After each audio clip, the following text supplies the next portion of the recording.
Je trouve que tu as une gentillesse énorme et tu nous fais un honneur de venir systématiquement et de participer, de vouloir faire des choses qui n'étaient même pas prévues parce que tu l'avais déjà fait, le masterclass. Tu nous offres déjà un spectacle dimanche soir. C'est pour ça que tu vois, c'est les autres qui veulent venir. Bon, bref. Et donc, je sais pas, vous avez conscience quand même de la chance que vous avez bien sûr. D'avoir M. Francis Huster qui vient et qui, voilà, gentiment, vous offre un... Mais gentiment, mais qu'est-ce que tu dis gentiment? Vous offre un masterclass, et parce que franchement, c'est exceptionnel. Ce festival, il est comme ça, il est toujours magique parce qu'il y a des choses qui se passent. Pardon? Il est ponctuel par rapport à d'autres. Ah oui, mais ça par contre, c'est personnel. C'est un monsieur très bien éduqué. Et l'éducation, malheureusement, c'est indépendamment du talent et du métier. Vous avez des bouchers ou n'importe quoi, enfin, des gens qui sont ponctuels, d'autres non, malheureusement. Je pense qu'il est d'accord avec moi. L'éducation, enfin la politesse, le savoir-vivre, c'est personnel et ça s'apprend. C'est dommage, ça s'apprend pas. Et quand soi-même, ces gens-là ne sont pas éduqués, qui font des enfants, qu'ils soient éduqués pas. Donc ça va être de pire en pire, on est bien d'accord. Donc il y a des choses, il y a des règles de vie qu'il faut retrouver et qu'on n'apprend même pas à l'école. Bon, sur ce, c'est un aparté. Je vous laisse avec monsieur Francis Huster. Mais assieds-toi, voilà, assieds-toi. Oui. Sinon on a l'impression que tu vas foutre le camp au bout des minutes. Mais pas ma chance au téléphone. Alors, puisqu'après, vous pourrez poser toutes les questions que vous voulez, interrompre et tout, hein. Il n'y a pas de problème. Est-ce qu'il y a des questions spéciales que vous avez à nous poser à tous les deux par rapport à la télévision ou par rapport au cinéma? Est-ce qu'il y a des questions que vous vous posez et auxquelles vous voudriez qu'on puisse répondre? Merci beaucoup. Oui. Comment était Jean Marais? D'accord. Alors, non, mais je vais répondre à cette question. La chance extraordinaire qu'il y a à l'époque là où on vit, c'est évidemment le portable et Internet. Ça veut dire que vous vous rendez compte que vous avez des documents d'interviews, vraiment d'émissions sur le portable, des émissions qui ont été tournées il y a 60 ans. Et vous avez l'émission intégrale pendant 20 minutes ou demi-heure. Je vous conseille de regarder sur Internet des émissions. Et c'est ça qu'on devrait montrer évidemment dans les écoles. On a fait par exemple, et vous pouvez le voir sur Internet, j'ai monté le CID donc au théâtre du Rond-Point pour la compagnie Renaud Barrault, et la distribution c'était, je me revois rentrer dans le bureau de Jean-Louis. Alors, si c'est ça, ça sera quoi, la distribution? Je dis, ben, il y a un acteur, s'il dit non, je ne le fais pas. C'est qui? C'est toi, je te veux dans Le Roi. Il avait joué le Cid aussi à la Comédie Française, le rôle de Rodrigue, Jean-Louis, et donc il accepte de jouer le roi dans le Cid. Et Don Diègue? Alors je dis, je veux Jean Marais. Pourquoi? Et je lui dis tout simplement parce que j'en ai marre des acteurs qui jouent Don Diègue et qui sont des acteurs de théâtre, mais qui sont totalement incrédibles dans le rôle de Don Diègue, puisque Don Diègue, dans le Cid, est un héros de la guerre. Donc ça veut dire qu'il faut bien se répertorier le Cid. Pourquoi Corneille a écrit le Cid d'après Lazarillo de Tormes, l'auteur espagnol, c'est que le Cid, Rodrigo Ruiz de Vivar, il a vraiment vécu, et il a vraiment combattu contre les morts. Or, à cette époque-là, la reine et le roi d'Espagne ont donc décidé de mettre à la porte, il y avait l'inquisition et tout, de mettre à la porte tous ceux qui ne seraient pas chrétiens. Donc ils sont tous éjectés d'Espagne, et il y a Cristobal Colón, qu'on appelle Christophe Colomb, qui est donc chargé sur un navire, et d'autres navires avec lui, de partir d'Espagne et de se rendre probablement soit en Afrique, soit plus loin vers l'Asie, mais absolument pas vers le Nouveau Monde, que personne ne connaît. On ne sait même pas qu'il y a cette terre. Or, il embarque dans ces parallèles, il embarque pour vraiment être en bas esclave et faire avancer le bateau, tous ceux qui étaient en prison. Donc ça veut dire que tous ceux qui étaient en prison en Espagne vont donc remplir l'intérieur de la caravelle pour amener ce bateau-là. Et puis, sur la caravelle, il emporte tous les juifs qui refusent de se convertir. Ceux qui acceptent se convertissent. Les autres rentrent. Or, le ministre de la guerre était juif. Et donc, il s'embarque aussi sur les navires.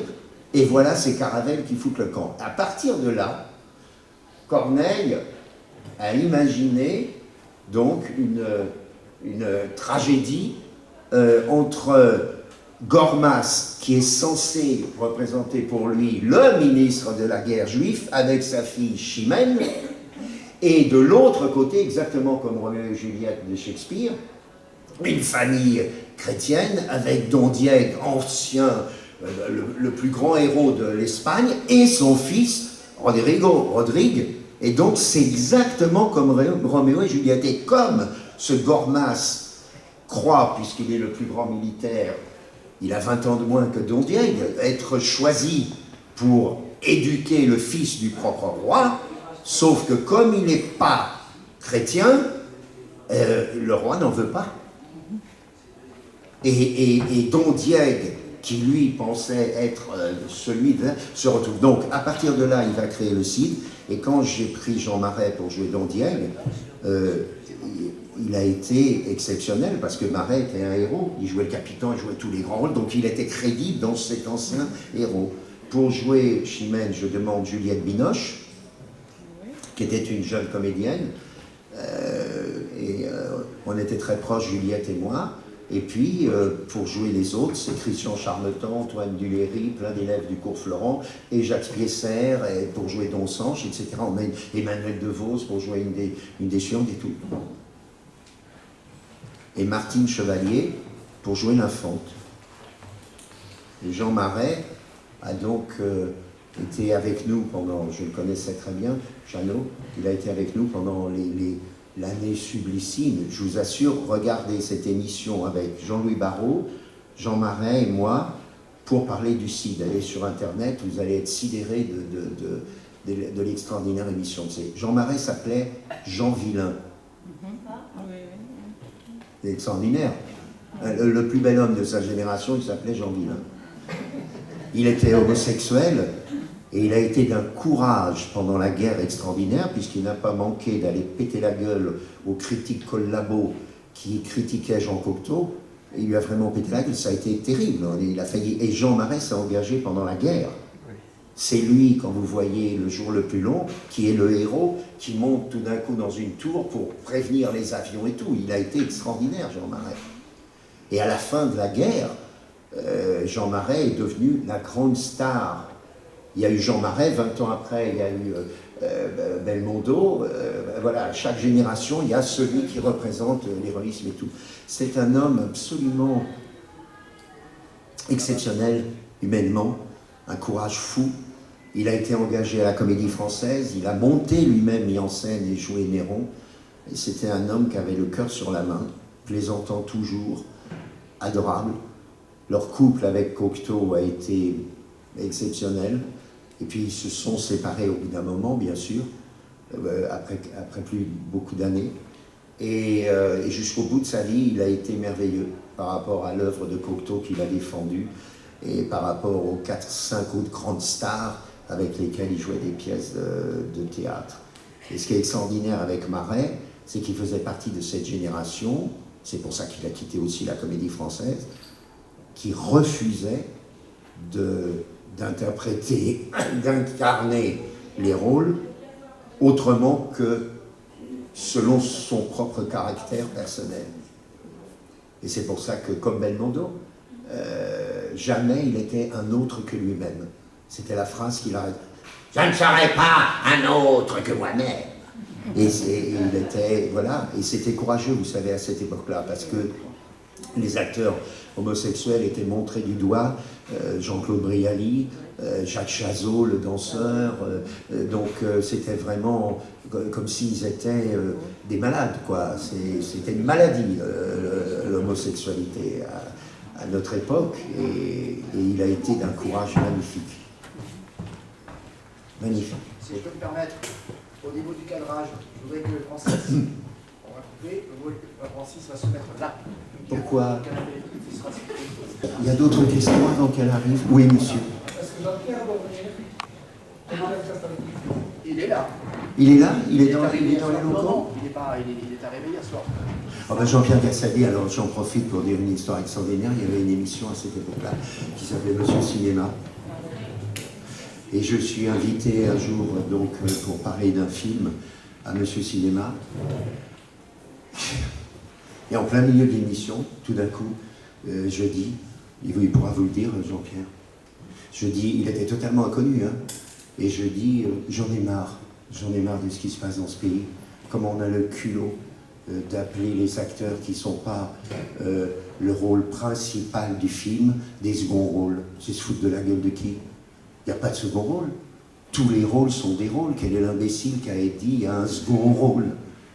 Et d'ailleurs, il y a un acteur qui est extraordinaire, qui mérite de faire une carrière à la Bourville, et qui s'appelle Jean-Pierre Gassadi. Dès le lendemain, sa carrière est partie. C'est incroyable. Et ça prouvait bien la force de la télévision. Et il pourra vous le dire. Les médias sont, pour nous les acteurs, c'est qui tout double. Il y a des acteurs, ils se sont foutus en l'air dans les médias parce que tu as l'impression, quand il y a un acteur ou une actrice qui est à la télévision, tu as l'impression que c'est vraiment elle ou vraiment lui. Pas le rôle, lui. Et tu te dis tout d'un coup, mais pour qui elle se prend? Mais qu'est-ce que c'est que ce connard? Mais j'ai trouvé insupportable. Ou alors au contraire, des acteurs ou des actrices, tu te dis, mais elle est formidable, ou elle est extraordinaire. C'est donc très difficile. Et moi, quand j'étais professeur, donc, chez Florent, j'entraînais les acteurs et les jeunes acteurs, je leur faisais faire des interviews sur scène, et pas seulement des pièces classiques, pour voir comment ils se débrouillaient, parce que tu peux foutre ta carrière en l'air. Il y a une actrice française qui était vraiment deux actrices que j'ai dans la tête, qui se sont foutues en l'air, parce qu'au journal télévisé, il y en a une qui a dit des trucs, et les gens disent, ah, c'est fini, hein, c'est terminé, hein, alors elle, c'est fini. Non, c'est très dangereux, les médias. Et en plus, maintenant, aujourd'hui, sur Internet, on te prend au portable, et c'est très dangereux. Je peux intervenir? Mais bien sûr, tu peux. Donc, parce que vous le voyez tous les jours, Michel Larosa.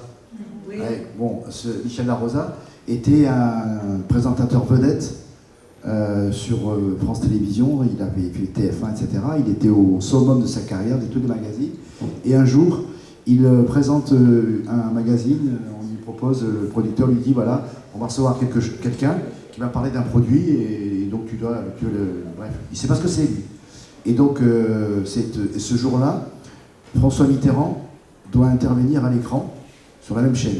Et donc, François Mitterrand est en maquillage, enfin, préparation pour le... Et il a l'écran de contrôle, il voit ce qui se passe avant. Et l'émission, il regarde l'émission comme quelqu'un qui attend, regarde. Et Michel Larosa, on lui présente, il n'est pas au courant, quelqu'un qui vient présenter un produit nouveau. Et ce produit nouveau, c'était le premier sextoy. Sérieusement, hein. Et donc lui, bon, il joue le jeu, il présente ça, et le lendemain, il a été convoqué, il a été viré. Et sa carrière s'est arrêtée là. Il a rebondi après parce qu'il est revenu sur une autre émission.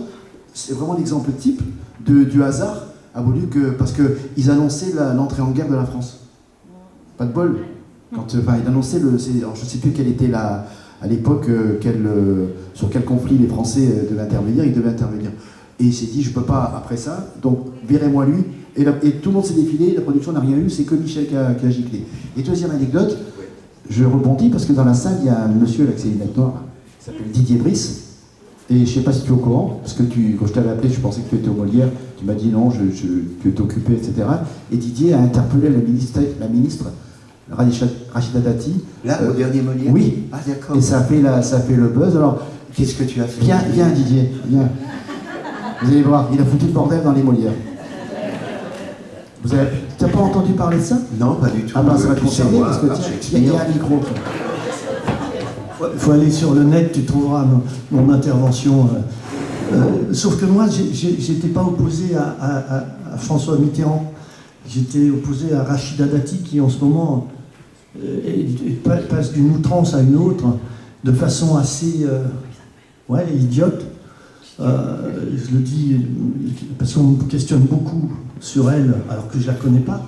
Alors que précisément, j'ai choisi de ne pas l'invectiver, parce que je ne voulais pas qu'elle prenne la parole, sinon ils auraient été obligés de couper mon intervention et la sienne. C'était le deal, on m'avait prévenu.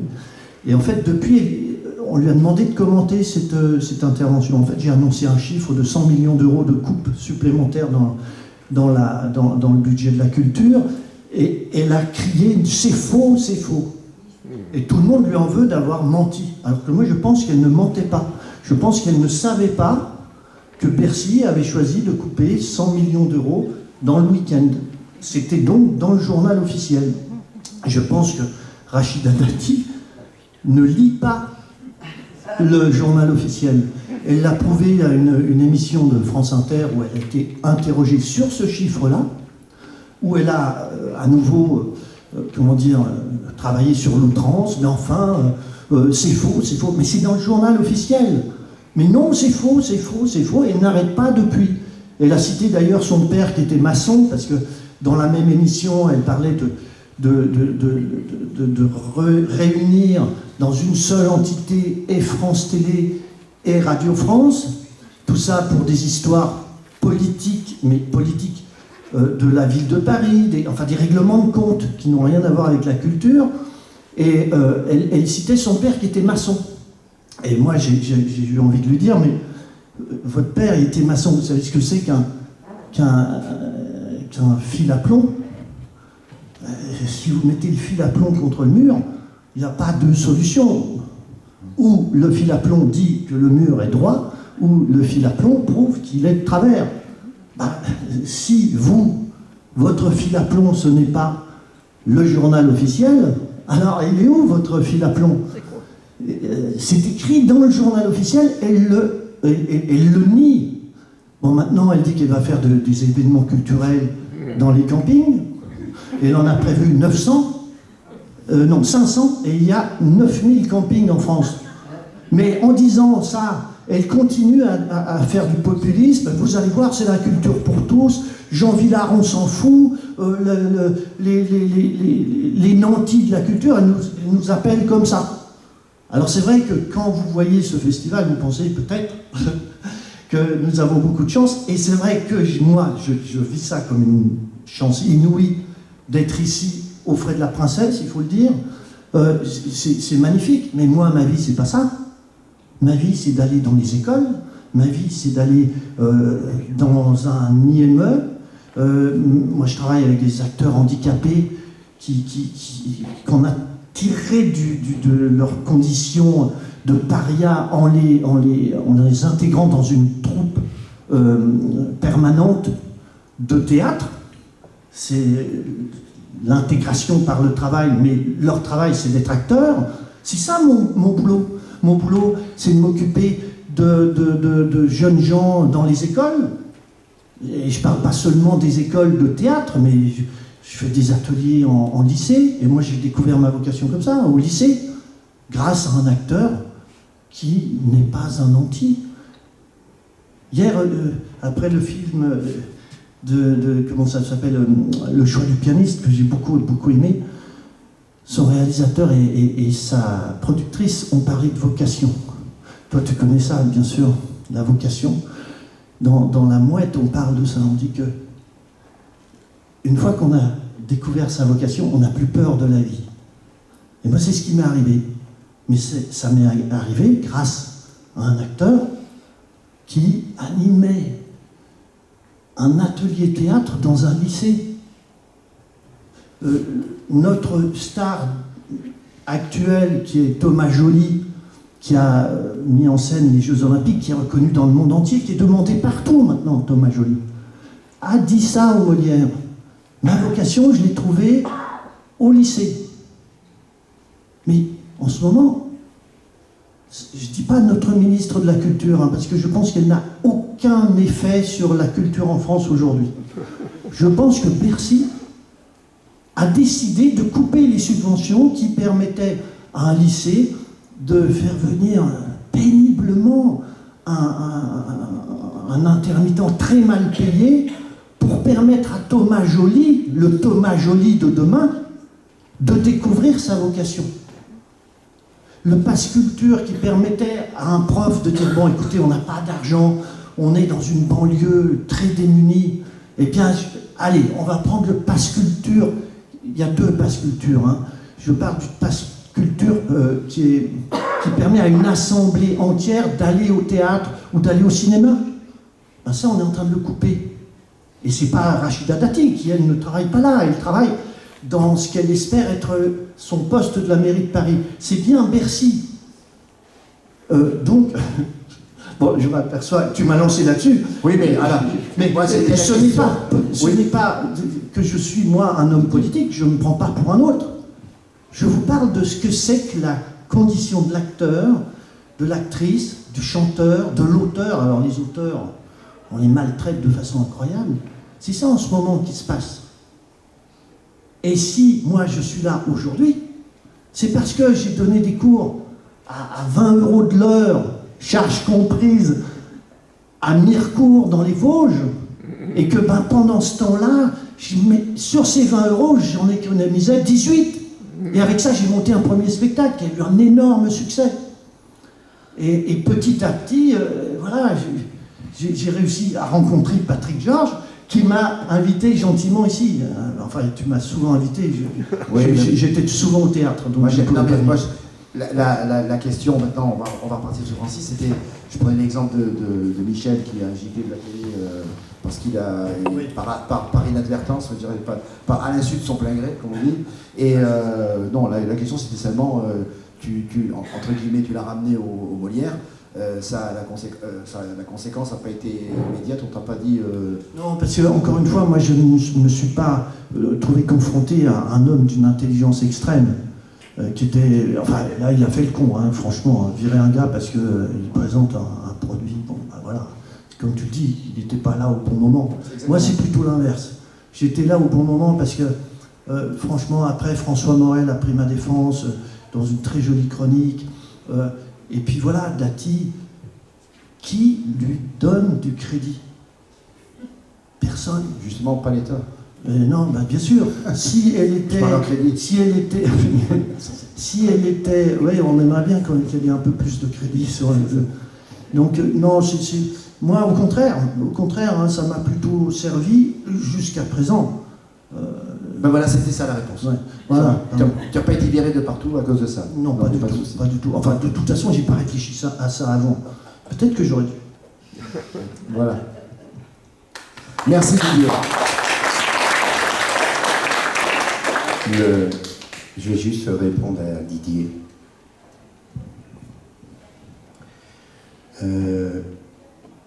On est tous construits comme une pyramide. Il y a la base et il y a la responsabilité tout en haut. La responsabilité à 100%, elle est totalement l'éducation nationale, qui est une mystification. Victor Hugo voulait qu'on l'appelle l'instruction nationale. L'éducation, on regarde la famille, on ne va pas dans les écoles, dans les lycées, dans les maternelles, partout pour être éduqué, on y va pour être instruit. Dès l'instant où ils ont eu la trahison d'appeler ça l'éducation nationale, ils ont tout foutu en l'air. Or, cette non-instruction nationale, qu'a le culot dans ses programmes d'écarter dans une proportion scandaleuse l'histoire de ce pays, l'histoire de la France. C'est plus important pour eux d'écarter l'histoire de la France pour que les jeunes de 6 ans, de 8 ans, de 12 ans, de 15 ans ne connaissent absolument pas les racines de ce pays. L'instruction nationale écarte totalement le théâtre. De savoir qu'un gosse qui va de la maternelle jusqu'au bout est obligé de savoir nager dans une piscine et que les parents sont punis si leurs enfants ne vont pas à la piscine. Pour quelle raison? Il n'y a pas le même trajet pour la culture. La culture, c'est l'éducation non seulement culturelle, mais aussi sentimentale.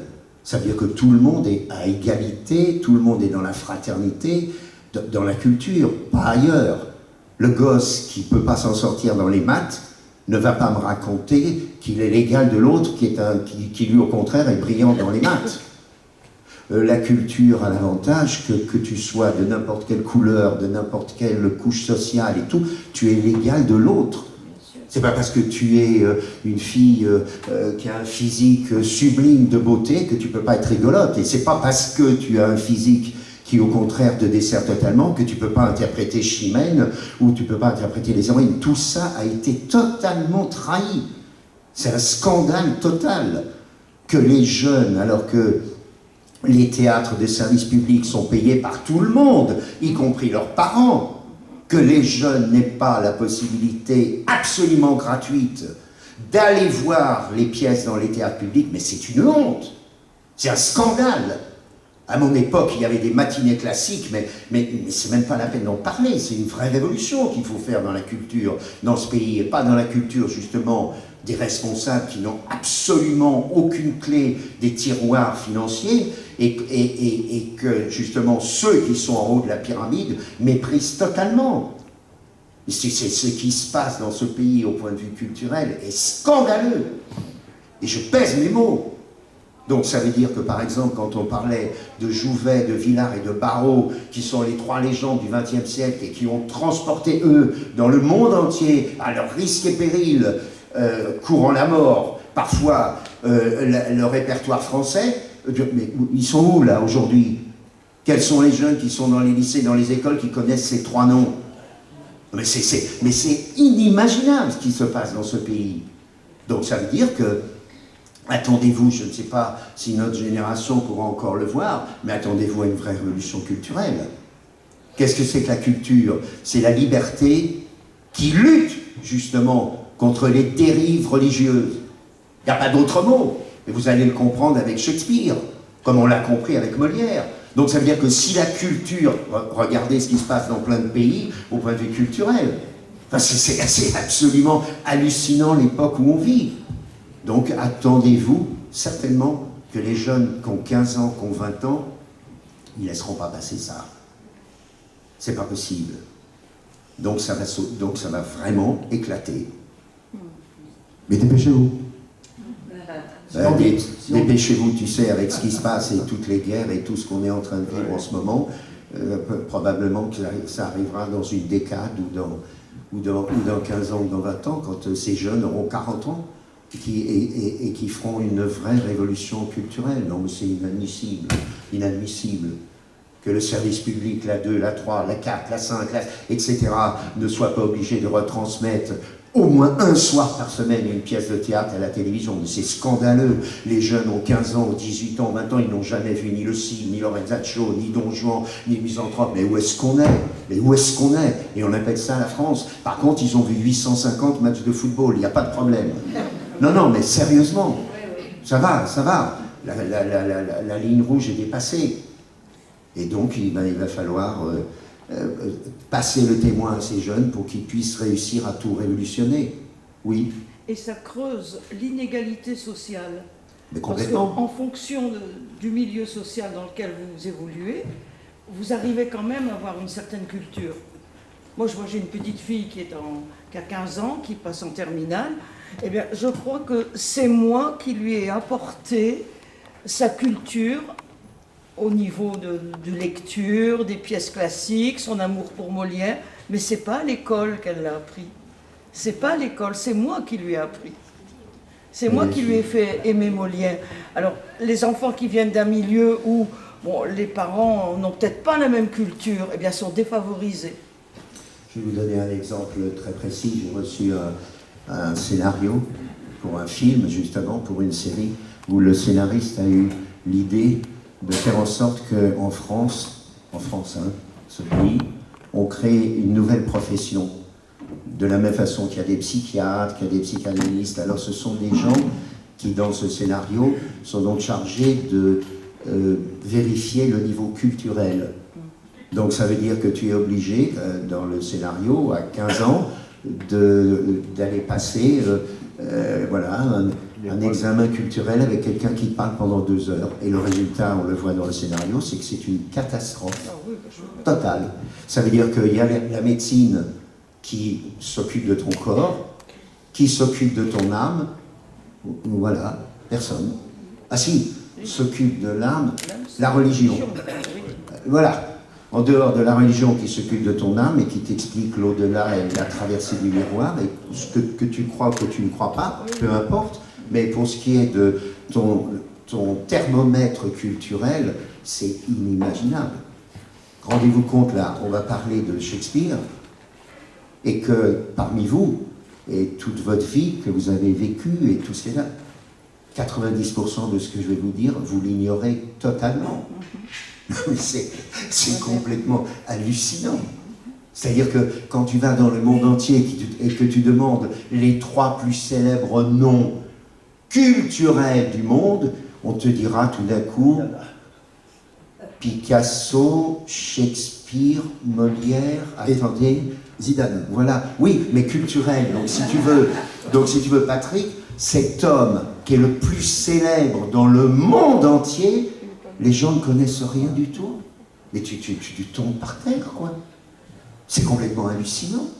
Et là, nous, on va discuter brièvement pendant une demi-heure ou 3/4 d'heure de ça. Et je suis sûr que vous sortirez, ça vous aura apporté quelque chose par rapport à votre propre vie. Donc c'est inadmissible. C'est terrifiant l'état dans lequel se trouve la culture aujourd'hui. Pour avoir interviewé beaucoup de gens, beaucoup d'acteurs, etc., souvent c'est leur prof ou de français ou de théâtre, par hasard, qui leur a dit, voilà, allez prendre des cours de théâtre, et qui a révélé ça. Et par contre, ça n'existe, comme tu dis, il n'y a pas une matière théâtre. C'est complètement fou. C'est une spécialité éventuellement que tu as... Il y a un professeur de musique dans les lycées. Non mais tout, c'est extraordinaire. Est-ce qu'elle va arriver, la petite? Est-ce qu'on commence ou pas? Oui, on commence, parce qu'elle arrive. Oui, vas-y. Elle va arriver, d'accord. Mademoiselle, vous vous asseyez? Je dis ça parce que c'est comme un pianiste, quand on est super concentré. Elle admirait nos affiches, c'est vrai qu'elles sont belles. Alors voilà, hein. alors on va donc commencer. Il se trouve qu'il faut comprendre que la religion, puisque Abraham est le père à la fois des Juifs, des musulmans, du monde entier. Donc, il faut comprendre que la religion a donc dominé pendant des centaines d'années et que ce pays comme la France était, rappelez-vous, sur pouvoir religieux jusqu'à la fin du 19e. Il se trouve que au XVIe siècle, un bébé naît, ce William Shakespeare, dans une famille qui est aisée. Son père est gantier. Il naît à Stratford-upon-Avon et il a des frères et sœurs dont évidemment la plupart vont mourir au fur et à mesure. Il sera le seul survivant des garçons, par exemple. Ils sont 8. Et frères et filles et frères. Et il se trouve que ce William Shakespeare, avant lui, puisqu'il naît exactement le 23 avril 1564, comme Molière qui est mort à 51 ans, lui mourra à 52 ans. Ce Shakespeare, donc ce petit William, qui n'est pas du tout destiné au théâtre, au demeurant, ont précédé évidemment les serviteurs de la culture religieuse, c'est-à-dire les Grecs, les Romains, etc., qui étaient donc sous censure religieuse et qui n'étaient pas des acteurs, qui étaient des hurleurs avec le ciment du masque devant les églises, etc. Ce Shakespeare, il va se retrouver passionné par une jeune fille qui s'appelle Anne Hathaway. H-A-T-H-A-W-A-Y, oui, Anne Hathaway, comme l'actrice d'aujourd'hui. Et cette fille est un peu plus âgée que lui, elle a 5-6 ans de plus que lui, elle tombe enceinte. Donc ils s'épousent. Il a 18 ans. Donc il va connaître la vie et la création de la famille bien plus tôt que tous les autres. Il va donc se sentir responsable. Et il a, à ce moment-là, l'intelligence de s'écarter un peu du destin que son père, un peu comme dans le film Miguel Toretto et le petit pianiste, son fils, qui voulait qu'il soit plutôt bourgeois, oui, politique et financier. Ce William, il va être passionné par une troupe, une petite troupe anglaise. Et comment ça se passe à ce moment-là, le théâtre en Angleterre? On est dans exactement comme François Villon qui va se faire assassiner à la sortie d'une espèce de brasserie, etc., pour avoir écrit ce qu'il a osé écrire. On a donc des espèces de tavernes, et tout d'un coup, il y a un gars à l'extérieur qui dit « Venez, ce soir, on va jouer ». Et il y a donc des soi-disant acteurs, exactement comme dans sa pièce « La mégère apprivoisée », au début de la pièce, des acteurs qui sont là devant des gens comme vous, qui sont en train de se bourrer la gueule, de bouffer, et qui font des poèmes, qui font des... Il y a un jeune auteur, d'ailleurs, qui s'appelle Ben Jonson, qui va écrire ce Walpole, et lui, le Shakespeare, ça l'amuse, il est dehors, il fait venir les gens, puis il commence à se passionner. Il va écrire 39 pièces dans sa carrière, il va écrire 136 textes de poèmes, etc. et tout. Et donc, il commence à se passionner, il fait aussi un petit peu l'acteur parfois, et tout d'un coup, il se retrouve à discuter à la fin d'une de ces soi-disant représentations de taverne avec ce Ben Jonson. Ils sont l'un en face de l'autre. Et le destin du monde va changer, mais sérieusement, comme Archimède avec Eureka dans sa baignoire, ou Newton avec la pomme qui tombe. Parce qu'il est en train de discuter avec Ben Jonson, et il est comme je suis là. Et Ben Jonson lui dit « Tu te fous de ma gueule? Quoi? Je te parle. » Et alors? Ah, regarde-moi quand je te parle. Et Shakespeare lui dit « Pauvre con, je t'écoute, j'ai pas besoin de te regarder. Oui, mais je sais pas ce que tu penses. » Lui dit Ben Jonson. Mesdames, messieurs, c'est le monde entier qui va changer à cause de cette phrase. Parce que Shakespeare relève les yeux sur Ben Jonson, et il se dit que l'autre ne peut savoir ce qu'il pense que dans son regard. Donc il se dit, les yeux sont les fenêtres de l'âme. À partir de là, le soir, il commence à écrire, et il se dit, il faut donc faire un théâtre où mes acteurs, puisqu'il a l'argent pour faire une troupe, où mes acteurs, le public va voir dans leurs yeux leurs sentiments de leur âme. Donc ça veut dire qu'il faut que je les soulève de terre pour que tout le monde puisse voir le regard de mes acteurs. Deuxièmement, il faut qu'il y ait 3 positions. La position horizontale où tu ne juges pas ton partenaire, tu regardes dans la vie, tu es à l'horizontale. La position par en dessous où on regarde le héros, Dieu il est là, il n'est pas en dessous, hein. Il est là, et il n'est pas face à toi, il est au-dessus. Et la position supérieure où au contraire tu es soumis et où on te juge par le haut. 3 positions. Donc il se dit, il faut qu'un théâtre soit en 3 positions, orchestre, balcon à hauteur, corbeille, tout ça. Et ce théâtre, il se dit, parce qu'il a fait ses études latines et tout, que, levez la main ceux qui n'étaient pas au courant, que le soleil ne bouge jamais. L'espèce de crétin qui a dit qu'il y avait le lever du soleil et le coucher du soleil, c'est une honte. Il ne bouge pas. Les enfants sont persuadés que le soleil, il se lève et il se couche. Ils te foutent qui? Il ne bouge pas. C'est la terre qui tourne. Donc ça veut dire que Shakespeare se dit, je vais appeler mon théâtre le globe, et donc, au lieu d'aller comme cet imbécile de terre dans un seul sens, pauvre conne, tu te fous de ce qui s'est passé avant toi, eh bien nous, les hommes, on va au contraire aller dans l'autre sens, et ça veut dire que ce qui s'est passé avant nous va nous nourrir pour progresser et aller plus loin. Voilà ce génie qui décide donc d'écrire des pièces qui vont raconter l'histoire avant lui, et à partir des exemples des Romains, des Grecs, de ce qui s'est passé en Angleterre, des Français à Léonard d'Aquitaine qui prennent l'Angleterre et tout, il va pousser les gens de son époque, dont sous la reine Élisabeth I, il va pousser ces gens à se révolter, à bâtir quelque chose, à sortir de la religion, à défier Dieu. Est-ce que Dieu existe? Est-ce qu'il y a une autre vie? Est-ce qu'il y a un autre monde? Est-ce qu'on doit supporter les saloperies de ce monde parce qu'on sait qu'il y aura un paradis où il n'y aura que les bons et que les salauds, ils auront un enfer et tout? Il va poser toutes les questions que personne n'a posées avant lui. Et donc, à partir de 1580 et jusqu'à sa mort en 1616, ce Shakespeare va être le dieu culturel pour des siècles et des siècles.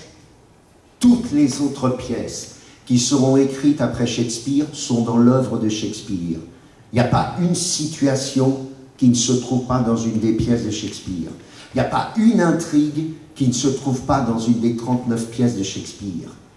Les pièces de Shakespeare sont à 82% politiques, dénonciatrices. Elles défient tout pouvoir religieux ou politique.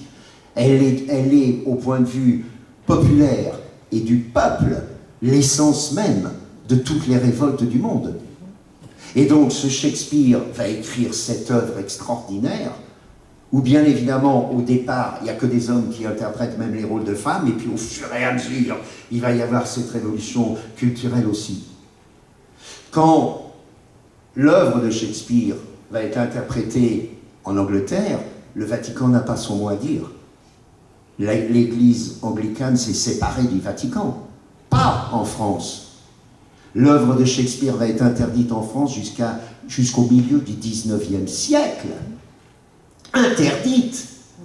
Quand, ce que je disais hier, Arouet, A-R-O-U-E-T, Voltaire, il est en Angleterre, il assiste à une représentation de Hamlet. Il ne trouve rien de mieux de dire qu'il faut interdire, alors ad vitam aeternam la pièce, que c'est une honte, que la scène avec les fossoyeurs où Hamlet tient le crâne, c'est absolument mais scandaleux, mais vraiment, il l'écrit, Voltaire, le soi-disant homme des Lumières, franc-maçon, philosophe, ouvert d'esprit et tout, il l'écrit. Donc ça veut dire que c'est l'ennemi numéro 1 de toutes les dictatures et politiques et religieuses.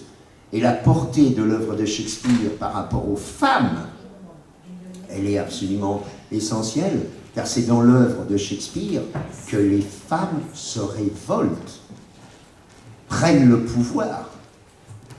Voilà ce qu'a laissé cet homme absolument incroyable, qui en plus, qu'on comprenne bien, alors maintenant, au point de vue culturel, c'est que on est au XVIIe siècle, donc on est en 1622, il y a ce petit gosse Molière, ce Poquelin. Viens t'asseoir, monsieur. Elle ne croyait pas que tu voulais qu'elle vienne. Viens. Tiens, non, vas-y, Didier, je te laisse. Ce petit Poquelin, mais qui naît donc en 1622, et qui, lui aussi, est dans une famille plutôt aisée, qui habite dans le Marais. La rue en face de chez lui, c'est la rue de la Juiverie.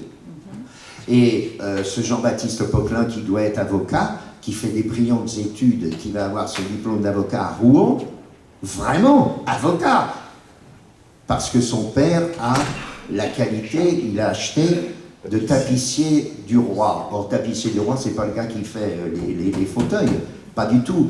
Il se trouvait simplement que dans les années, donc sous Louis XIII et Richelieu, quand le jeune Poquelin, Jean-Baptiste Poquelin, baptisé chrétien, va prendre la charge de tapissier du roi, parce que son père, lui, est à Paris, dans le Marais, et la charge de tapissier du roi, c'est tout simplement que le roi de France, Henri IV, s'est fait assassiner en 1610, et que le roi Louis XIII, pour ne pas se faire assassiner, on a nommé des tapissiers du roi, plus d'une trentaine, dans plein de villes, à qui on dit le roi viendra la semaine prochaine, le roi viendra dans 3 mois, le roi viendra préparer la chambre du roi.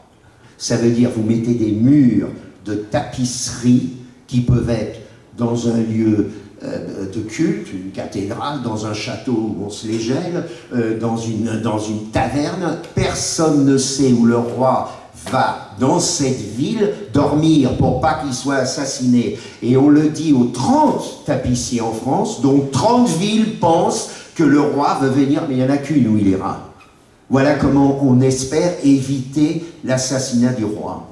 Et donc, le Jean-Baptiste Poquelin est obligé d'aller dans telle ville, tout d'un coup. Ah oui, traverser la France, c'est pour ça qu'il commence à connaître la France. C'est pour ça qu'il fera des tournées plus tard dans les endroits qu'il a trouvés formidables. Et donc, il est obligé, son père ne pouvant pas y aller, c'est lui, le fils aîné, qui va y aller. Et pour être tapissier du roi, il faut bien évidemment suivre les études au collège de Clermont, parce que si tu as le roi en face de toi et tout, et que tu es son tapissier.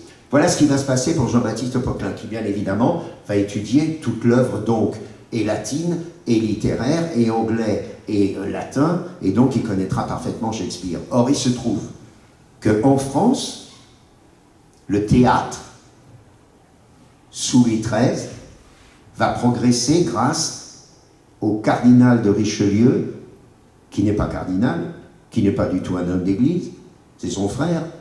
Il a piqué cette idée à son frère, c'est un militaire qui va se montrer un homme, un soldat sans pitié, puisqu'il va écraser les protestants, il va les massacrer à La Rochelle, il va laminer La Rochelle, alors qu'il n'était pas du tout obligé d'écrabouiller complètement. Et ce Richelieu, donc cardinal, se permet donc, comme il est cardinal et que c'est le pouvoir religieux en France, de dominer le pouvoir religieux.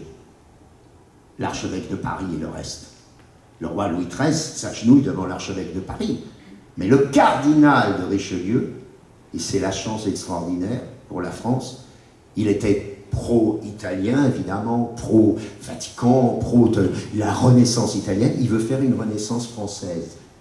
Donc ça veut dire qu'il va imposer la culture en France. On lui doit tout, sauf que va-t-il imposer? Il va créer des comités, comme une sorte d'académie française. Il va prendre des auteurs chrétiens, bien Corneille le premier, un groupe de 5 ou 6, etc. Mais il va imposer des règles. Donc imaginez-vous bien qu'au XVIIe siècle, de 1600 à 1700, au XVIIIe siècle, de 1700 à 1800, pendant 200 ans, jusqu'à la Révolution française, la censure est totale. Et qu'est-ce que ça veut dire, la censure? Ça veut dire que sur une scène française, contrairement à l'œuvre de Shakespeare, c'est pour ça qu'il est interdit, tu n'as pas le droit de dire un mot contre Dieu ou la religion, tu n'as pas le droit de dire une seule insulte, tu n'as pas le droit d'embrasser quelqu'un, tu n'as pas le droit de tuer quelqu'un. Si tu dois tuer quelqu'un, c'est en coulisses. Hein. C'est en coulisses que Horace va tuer sa sœur. C'est pas devant vous.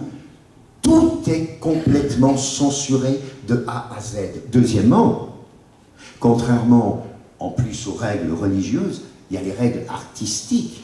Ça veut dire qu'il a le culot, le cardinal de Richelieu, d'imposer, et jusqu'au jour d'aujourd'hui dans les écoles, on ose dire aux jeunes, vous allez apprendre la règle des unités, au lieu de dire que c'est une honte. C'est quoi la règle des unités? C'est que la pièce en question doit se passer en 24 heures, dans un seul lieu, et avec une seule intrigue. Est-ce que vous imaginez ça? Ça veut dire que sur les 39 pièces de Shakespeare, il n'y en a aucune qui tient le coup. Qu'est-ce qu'a inventé Shakespeare, lui? À cause justement de ce globe qui va dans l'inverse. Il a inventé le flashback. C'est-à-dire qu'on est en train de parler dans une pièce de Shakespeare et tout d'un coup, on revient 10 ans en arrière. On revient 3 jours avant. Il a inventé la présence des fantômes qui viennent pour dire « j'ai été assassiné par un tel, tu dois faire ça ». Il a tout inventé, le flashback. Il a inventé aussi le post-back. Ça veut dire que tout d'un coup, il y a une scène qui se passe 3 ans plus tard, il a inventé les lieux. Ça veut dire que tout d'un coup, tu es dans un château, la scène d'après, tu es dans une île, la scène d'après, tu es dans un navire. Il a tout inventé. Le cinéma sans Shakespeare, il n'existerait pas. Donc vous imaginez que pendant 200 ans en France, on est obligé de suivre ces règles, ce qui veut dire que, tenez-vous bien, c'est la seule fois dans toute l'histoire, en 200 ans, il y aura Corneille, Racine, Molière, Beaumarchais et Marivaux. 5 seuls auteurs valables et qui resteront. Tous les autres à la poubelle. Et des auteurs, justement, comme Voltaire, qui a été magnifié à la Comédie Française, les Lauriers, qui étaient plus joués que Molière, au XVIIIe, à la poubelle. Pas une seule pièce ne peut rester, ni l'orphelin de la Chine, ni... Nul. Tous les auteurs, et ils ont été des centaines, il y a plus de 400 auteurs en 200 ans, il y en a 394, 95 à la poubelle. Parce qu'ils ont suivi ces règles. Donc vous imaginez bien que l'œuvre de Shakespeare arrivant en après 1848 en France, elle va révolutionner. Et que tout d'un coup, des auteurs français vont se permettre à la fin du 19e siècle de révolutionner le théâtre. Ça c'est, si vous voulez, sur l'ensemble un peu de vision par rapport à Shakespeare et Molière. Et bien entendu Molière, étant donné qu'il est censuré par ses règles, vous ne verrez pas dans l'œuvre de Molière la présence de Dieu. Et quand il se permet de mettre avec Tartuffe la présence des salauds, qui sont des faux dévots, des ordures et des escrocs, la religion, au lieu de dire bravo, au lieu de dire qu'il y a chez nous des ordures, bravo de les dénoncer, c'est lui qu'ils vont accuser et c'est lui qu'ils vont empoisonner. Non mais c'est extraordinaire. Mais bon, donc ça veut dire que tout d'un coup, cette œuvre de Shakespeare, en dehors de ses qualités artistiques, de ses qualités sociales et politiques, je veux vous mettre juste un dernier petit point très important, c'est que quand on est dans la salle, et imaginez que vous êtes en France au XVIIe, vous assistez à une représentation, il y a des bougies, il n'y a pas d'électricité. Il y a des bougies non seulement devant vous, qu'on appelle la rampe de feu, mais il y a des bougies au-dessus de vous. Vous n'êtes pas dans le noir. Ça n'existe pas le noir. Toutes les salles de théâtre sont allumées, jusqu'à Arturo Toscanini, qui à la Scala de Milan, quand il en devient directeur, fait éteindre la salle, met l'orchestre en bas, alors qu'il était à cette hauteur-là, et les gens bouffaient dans la Scala, baisaient dans les loges, mais je parle sérieusement, et Toscanini a décidé de tout, allez hop, tout le monde dans le noir, et l'orchestre là. En France, on est donc avec des bougies, elles durent 20 minutes. Ah, on ne vous l'a pas dit à l'école? Donc ça veut dire qu'au bout de 20 minutes, c'est le noir sur scène, et c'est le noir dans la salle, avec, tenez-vous bien, 120 bougies dans les lustres. Donc tout le monde est obligé de sortir après le premier acte, qui ne doit pas durer plus de 20 minutes. Ce qui veut dire qu'après le premier acte en France, tout le monde sort, alors que le théâtre du Globe de Shakespeare, il est à ciel ouvert. C'est pas du tout les mêmes horaires. Donc ça veut dire que tout le monde sort dehors, on descend les lustres, on remet des bougies pour 20 minutes, on remet des bougies pour 20 minutes, et il y a le deuxième acte. Ça explique que les auteurs français sont obligés, entre les deux actes, de raconter ce qui s'est passé. C'est pas la suite directe. Donc, voilà comment vous assistez 5 fois de suite à chaque acte de la pièce, mais surtout, vous êtes debout. Il n'y a pas de siège en France. C'est pour ça que ça s'appelle l'orchestre, parce que vous êtes à hauteur de l'orchestre. Et vous, au théâtre, on appelle le parterre, parce que vous êtes par terre. Donc là, vous êtes tous mêlés.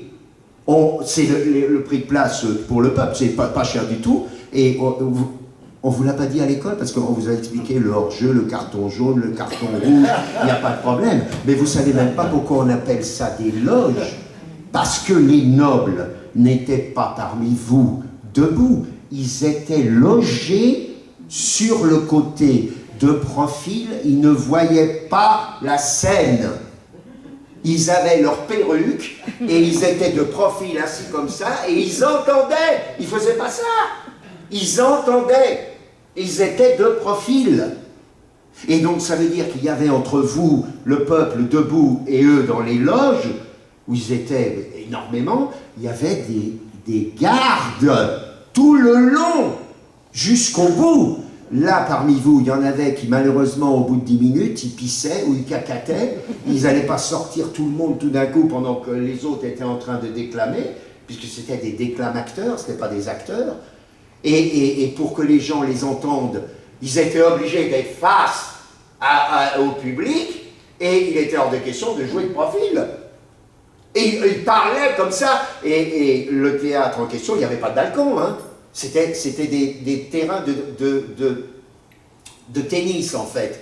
C'est-à-dire qu'on avait le filet dans la semaine, et puis hop, on jouait, et puis la balle, elle était dans la gouttière, elle retombait de l'autre côté. Et une fois ou 2 fois par semaine, on louait la salle pour faire tout d'un coup du théâtre.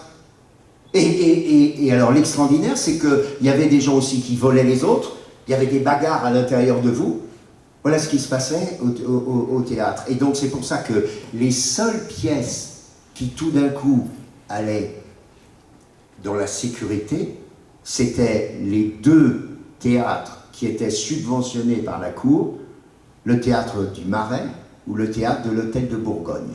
Et donc, il y avait donc des déclamateurs, mais c'est comme ça qu'ils jouaient, on a tous les documents. N'en doutez point du Russe! Malgré ses injustices, c'est ma mère! Exactement comme au tennis, on entendait la respiration avant de sortir la tête. Et c'est pour ça qu'ils avaient inventé en France l'alexandrin, parce que c'était la seule possibilité d'aller jusqu'au bout d'une phrase. On ne pouvait pas dépasser dans la respiration la longueur d'un alexandrin.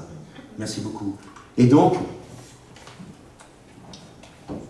ce théâtre, censuré, insupportable, il a été révolutionné au XVIIe par ce Molière qui, son héros étant Shakespeare, a lui aussi voulu créer sa troupe, a lui aussi fait du théâtre alors qu'il était avocat, et finalement, dans son théâtre, et c'est écrit dans l'impromptu de Versailles, où on le voit diriger lui-même ses comédiens. Il a copié ça sur Hamlet, qui dirige ses comédiens dans Hamlet, de Shakespeare, où Shakespeare explique comment il veut que les gens jouent, dans le naturel, dans le normal, etc. et tout. Et il a fait des triomphes dans sa vie Molière, parce que son seul moyen d'avoir du succès, c'était le rire. Car il s'apercevait que tout le peuple qui était là, tout le monde, riait ensemble. Alors que quand il s'agissait de tragédie, c'était tellement mal joué que personne ne pleurait, ou qu'il y en avait 2 ou 3 qui pleuraient parce qu'ils avaient envie d'être éteints. Le peuple ne se cimentait absolument pas. Et c'est pour ça que les plus célèbres acteurs de son époque, au XVIIe, comme au XVIIIe, avec Beaumarchais et Marivaux, sont les acteurs de ces auteurs-là. Alors que tous les autres acteurs sont tombés mais aux oubliettes. C'était épouvantable la façon dont ils jouaient. Voilà ce que Shakespeare et Molière ont apporté. Et la clé que je voulais vous confier pour la fin est celle-ci. C'est que quand vous assistez aux pièces censurées par la religion, quand vous assistez à toutes les autres pièces en dehors de Shakespeare et Molière, à cette époque-là, avant Beaumarchais et Marivaux, en fait, vous êtes là, et c'est comme si vous voyez une partie de golf. Le golf, c'est réservé à une élite qui a passé des heures et des heures en payant très cher pour apprendre le golf. Le reste, c'est du baratin, hein. La vérité, elle est là. C'est extrêmement cher pour apprendre le golf. Donc déjà, c'est déjà une élite qui peut se faire payer ça par ses parents ou qui peut le faire payer pour soi-même. Et après, il faut aller dans les golfs. Bon, donc ça veut dire que les gens qui vont au théâtre à cette époque-là assistent à des golfeurs déclamateurs qui lancent le texte d'Alexandrin comme une balle de golf. Et c'est plutôt exactement comme des obsèques religieuses, tout à fait, un respect, une écoute et point barre. Aucune réaction. Donc vous assistez à quelqu'un qui fait du golf. Est-ce qu'il va mettre la balle dans le trou? Mais vous n'êtes pas le golfeur. Vous ne vous prenez pas pour le golfeur, vous êtes des nullités, vous ne savez absolument pas faire ça, ce que eux font. Comprenez bien. Or, il se trouve que Shakespeare et Molière, c'est le contraire. C'est-à-dire que vous êtes là, et vous allez en avoir la preuve. Vous avez des acteurs qui interprètent Shakespeare et Molière, et au lieu d'être devant des gens qui sont à des kilomètres de vous, dans l'arme, dans tout, vous vous prenez pour l'acteur. Il parle comme vous. Il ressent la même chose que vous. Qu'est-ce donc? Calmez-vous. Laissez-moi, je vous prie. Mais encore. Quelle bizarrerie. Laissez-moi là, vous dis-je. Et courez vous cacher. Mais on entend moins les gens sans se fâcher. Moi, je veux me fâcher. Et ne veux point entendre. Dans mon brusque chagrin, je ne puis vous comprendre, et quoi Camille, enfin, je suis tout des premiers. Moi? Votre ami? Rayez cela pour papier. J'ai fait, jusqu'ici, profession de l'être. Mais après ce qu'en vous je viens de reparaître, je vous déclare net que je ne le suis plus et ne veux nulle place en un cœur corrompu. Je suis donc bien coupable, Alceste, à votre compte. Allez, vous devriez mourir de pure honte. Une telle action ne serait s'excuser. Tout homme d'honneur s'en doit scandaliser. Je vois accabler un homme de caresses témoignées pour lui les dernières tendresses, de protestations, d'offres et de serments. Vous chargez la fureur de vos embrassements. Et quand je vous demande après, quel est cet homme? À peine pouvez-vous dire comme il se nomme, votre chaleur pour lui tombe en vous séparant et vous me la traitez à moi d'indifférent morbleu. C'est une chose indigne, lâche, infâme de s'abaisser ainsi, jusqu'à trahir son âme. Et si par un malheur j'en avais fait autant, je mérite de regret pendre tout à l'instant. Je ne vois pas pour moi que le cas soit pendable. Et je vous supplierai pour agréable d'avoir... Voilà, donc ça veut dire que tout d'un coup, vous êtes dans l'acteur, vous êtes à la place. Voilà ce qu'ils ont inventé. Et à partir de là, les auteurs se sont dit, au lieu de parler des rois, au lieu de parler des héros, je vais parler des gens qui sont dans la rue. Je vais parler des gens qui sont là. Et tout d'un coup, ils vont comprendre qu'ils sont Sganarelle, qui sont le Valais, qui sont Dorine, qui sont Toinette, qui sont Agnès. Ça a révolutionné le monde entier. Parce que tout d'un coup, ça voulait dire que même les gens qui ne sont pas nobles, qui ne sont pas militaires, qui ne sont pas religieux, mais il faut les respecter. C'est allé au théâtre, justement. Oui, bien sûr. C'est eux qui sont sur scène.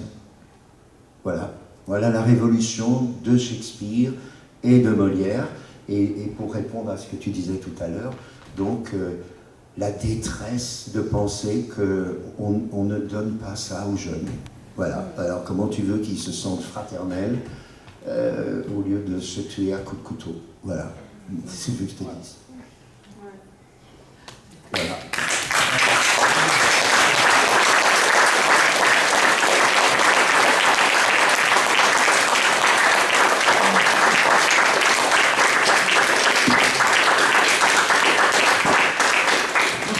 Merci Francis. C'est moi qui remercie. Tu peux rejouer parce que bon, vraiment j'ai vraiment... Non mais c'est vrai, j'étais là, Finis la pièce. ça me manque tellement le théâtre. Finis la pièce. Oh oui, finis la pièce, s'il te plaît. Oh non, c'était formidable. Je suis arrivée en cours de route, je ne sais pas par quoi tu as commencé, mais... Mais on t'a attendu, hein, pendant... Alors, Allez, hein. j'ai vu les messages, les organisatrices ont envoyé des messages aux chauffeurs, ils ne sont toujours pas venus, donc ça faisait une demi-heure qu'on les attendait, hein, je précise, d'accord. ce n'est pas de ma faute. Ok, ok. Bon, ben voilà, il est 11h30, ça va, ça. Bon. Voilà, alors, il n'y a pas une question sur autre chose que vous voulez poser, tout va bien? Oui, mademoiselle.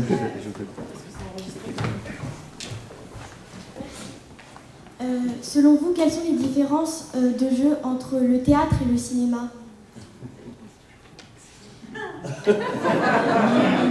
Non, c'est une question très intéressante. Et c'est le vrai problème. C'est que ce qui a changé depuis 30 ans, c'est vous. Ça veut dire que le spectateur au théâtre, la spectatrice, comme téléspectatrice ou téléspectateur ou au cinéma et tout, vous avez franchi des kilomètres d'éducation culturelle. Vous ne réagissez absolument pas comme nos grands-parents ou nos parents réagissaient. Vous êtes devenu un microscope de ce qui se passe à l'écran. Vous êtes devenu au théâtre la même chose, un scanner de ce qui se passe sur scène.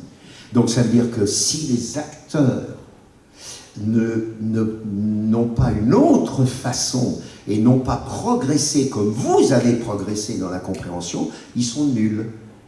Aujourd'hui, si Borg, McEnroe, si Platini, si Maradona jouaient contre les tennismen ou les dames, mais ils seraient écrasés. Écrasés. Pareil pour les escrimeurs, pareil pour tout. Donc ça veut dire que nous, les acteurs, et c'est la réponse à ta question, on est obligés au théâtre, comme au cinéma, d'avoir fait progresser le jeu totalement. Et la différence est la suivante. Au cinéma, tu as non seulement une caméra comme à l'ancienne, mais 2 ou 3 caméras. Donc ça veut dire que tu dois totalement oublier qu'il y a des caméras, alors que les acteurs d'avant jouaient pour la caméra. Ils faisaient exprès d'être rigides physiquement. La caméra ne bougeait pas. Des fois, elle était en travelling avant ou en travelling arrière, mais elle était droite.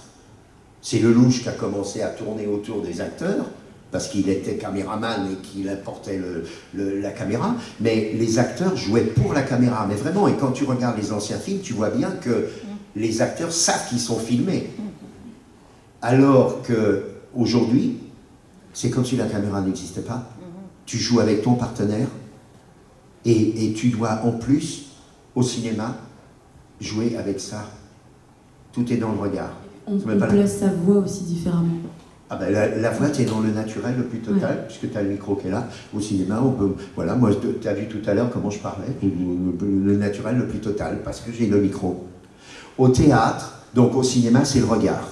Et quand tu fais les castings au cinéma, tu as l'acteur, tu as le casting qui est là, puis qui filme, qui parle, et en plus, qui dit la réplique de l'autre que tu auras dans la scène, donc qui joue pas bien, si tu veux, qui dit alors, tu es venu, machin, et tout ça, et toi, tu es là en face, et tout est dans le regard. C'est-à-dire que tu seras choisi, parce que dans ton regard, on voit exactement les émotions qui doivent arriver à ce moment-là, dans la scène, etc. et tout. Au théâtre, ce n'est pas du tout le regard. Absolument pas. C'est la présence. C'est-à-dire que la totalité de ton corps doit être absolument de là jusque là-bas, dans l'émotion totale, et tu peux être en mouvement, et c'est tout à fait différent. C'est comme un danseur, où c'est la totalité du corps, c'est pareil au théâtre, et c'est comme un chanteur, où au contraire, c'est le regard. C'est pas seulement la voix, c'est le regard. Il faut être ancré. Exactement. Exactement. Mais ce sont deux métiers extraordinaires, et c'est pour ça d'ailleurs que la plupart des stars de théâtre ne sont pas les stars de cinéma, et vice-versa. Tom Cruise, il joue pas Hamlet, et puis ceux qui étaient au théâtre, ils veulent plus y revenir. Alors, Minet, Jamel Debbouze, Kev Adams, toute cette génération-là, ceux qui sont en one-man show au théâtre, ils peuvent venir au cinéma que s'ils sont idem au cinéma que dans leur one-man show. C'est eux leur personnalité. Mais c'est deux métiers magnifiques. Et vraiment, à mon époque, mon père, lui, m'a foutu une paire de gifles. Quand je lui ai annoncé que je voulais qu'au lieu d'être chirurgien, je serais acteur, et j'ai foutu le camp de chez moi. Le soir même, il m'a reparlé que quand je suis entré à la Comédie Française, à mon époque, faire l'acteur, mais tu peux pas savoir. Les parents, mais t'es foudra, mais fais un vrai métier. Et donc, si tu veux, au jour d'aujourd'hui, mais je le conseille à 120% de faire ce métier, parce que si tu réussis pas comme acteur, tu seras régisseur, tu seras costumière, tu seras habilleuse, tu seras scénariste, tu seras dans la maison de production. C'est un métier magnifique parce que c'est un métier où tu sors du monde réel. Quelle que soit ta profession dans ce métier, c'est magnifique, c'est un métier, c'est splendide, quoi. Il t'apporte que du bonheur, le métier. Ok, t'es pas star, ok, tout le monde te reconnaît pas dans la rue, ok, t'es même plus actrice, mais tu prends un pied formidable à te passionner pour des choses qui sortent de l'horreur, de ce monde, quoi. Moi, je le conseille, mais à 120%. Oui, madame? Si, t'avais l'impression que t'allais dire quelque chose. Voilà. Est-ce qu'il y a d'autres personnes qui ont des questions, peut-être? Il y a encore d'autres questions? Qu'est-ce qu'on mange ce midi? Oui. Non, tout va bien? Ah. Bonjour Monsieur Huster, merci pour votre présentation. Je voudrais connaître vos techniques pour apprendre ces textes. Comment vous faites? C'est impressionnant. Enfin... Ah, c'est une question formidable. Alors, ça me permet de... Reste là, hein.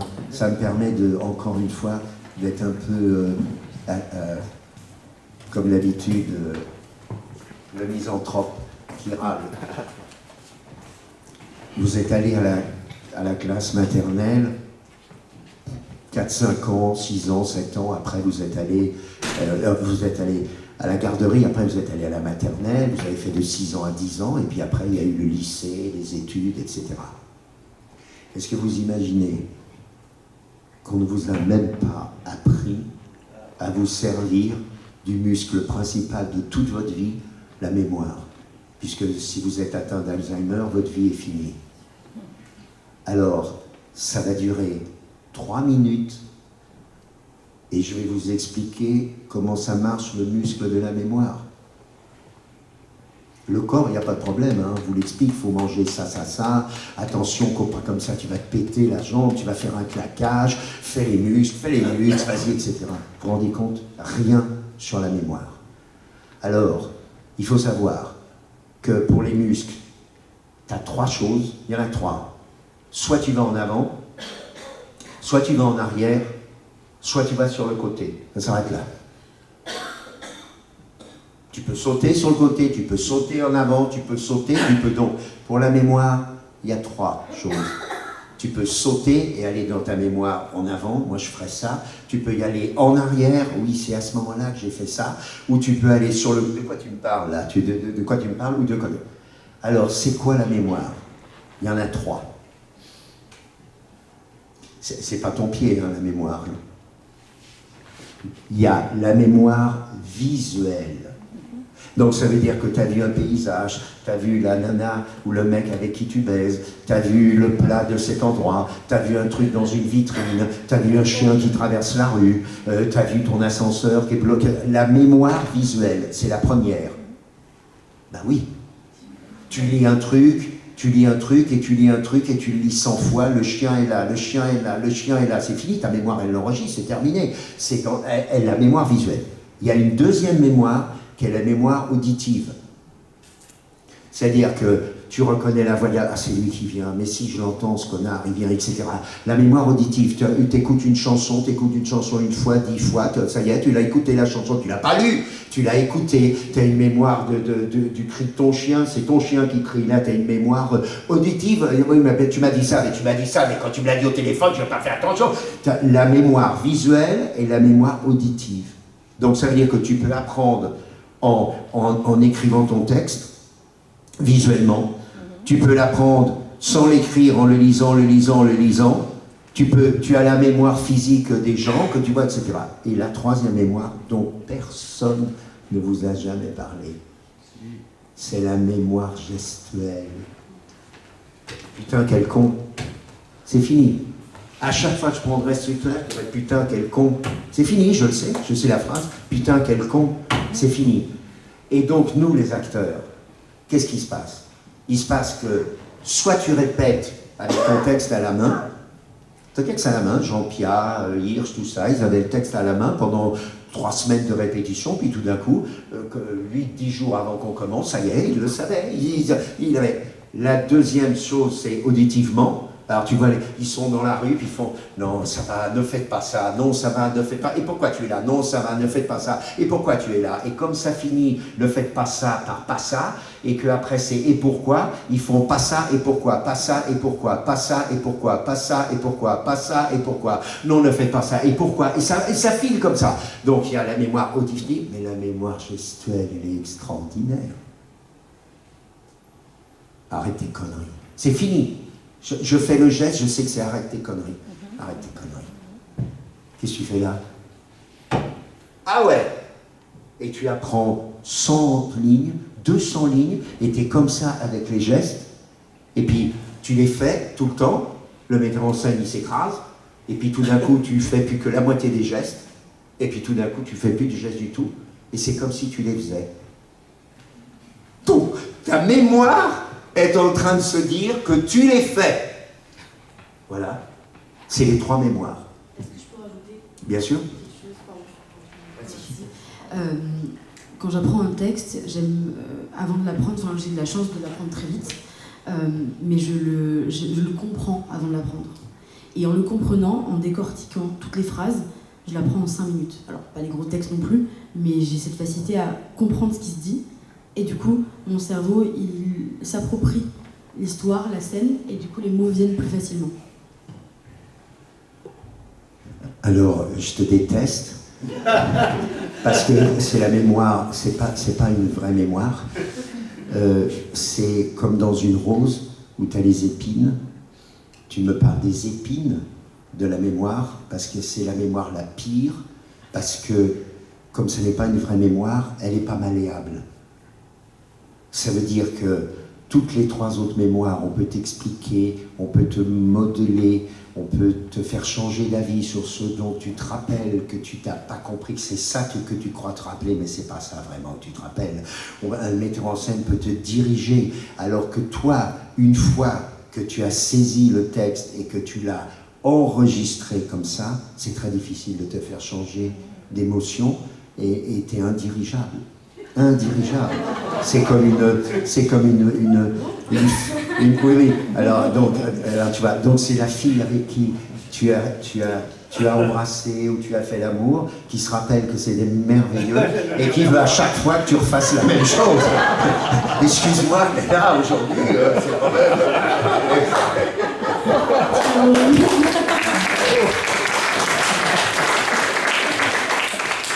Merci beaucoup et bon appétit. Juste encore une petite question, s'il vous plaît.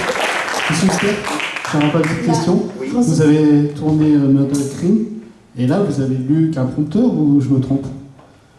Ou le texte, vous avez pu l'adapter à votre façon d'être Sur quel texte? Murder Crime, la télévision. Ah, Murder Party. Murder Party, pardon. Ouais. Alors, le système, c'est que le système, c'est qu'on a une oreillette et que la régie, donc avec le metteur en scène à côté, te dit des phrases qui leur viennent ou qui ont déjà été écrites par rapport à ce qui se passe.